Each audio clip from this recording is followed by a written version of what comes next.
Transition CNRD, en octobre 2022, les autorités militaires de Conakry et de la CEDEAO ont trouvé un accord sur le chronogramme de la transition.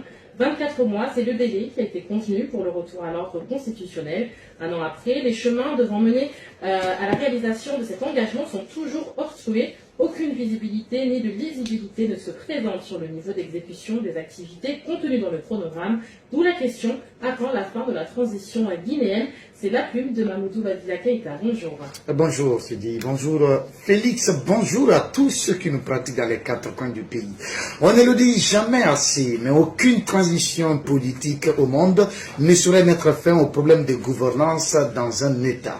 C'est la conscience patriotique dans un cadre normatif, légal et légitime, transparent et démocratique. Malheureusement, en Guinée, il y a bien des catégories de citoyens qui pensent le contraire de cette assertion. Ils estiment que la transition en cours dans notre pays est bien celle qui mettra fin à plus de 60 ans de défis de gouvernance. Ceux qui pensent ainsi le font par convulsion ou par cupidité parce qu'ils ont des intérêts avec de nouveaux maîtres du moment. Il y a bien lieu de se poser la question. Le colonel Mamadi Doumbouya a fait ce qu'il a qualifié de prise de responsabilité sans l'avis de personne. Par la même manière, la charte de la transition a été publiée comme loi fondamentale de la transition sans que le peuple ne soit avisé. Dans la même circonstance, en octobre 2022, le pouvoir de Conakry a trouvé un compromis avec la CEDEAO pour une transition de 24 mois avec à la clé 10 activités au total. Malgré les supputations et autres sur la volonté de confisquer le pouvoir, le colonel Doumbouya, pour rassurer le peuple de Guinée sur le respect de son engagement, qu'il ne fera pas un seul jour de plus au-delà du délai indiqué dans le programme de la transition.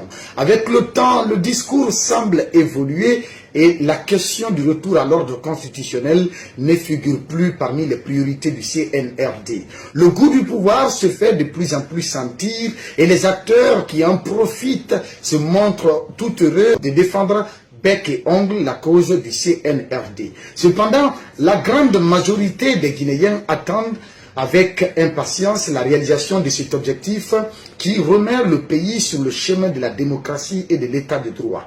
Malgré cela, des sirènes confusionnistes et mercantilistes sont déjà en campagne pour préparer la mentalité des Guinéens à recevoir favorablement un éventuel glissement du calendrier de la transition ou du moins d'accepter la continuité de la transition tant qu'elle continue de leur être profitable. Certains d'entre eux, comme Bogola Rabat, vont jusqu'à dire qu'il faut redéfinir le calendrier de la transition pour permettre aux autorités actuelles de répondre aux aspirations du peuple.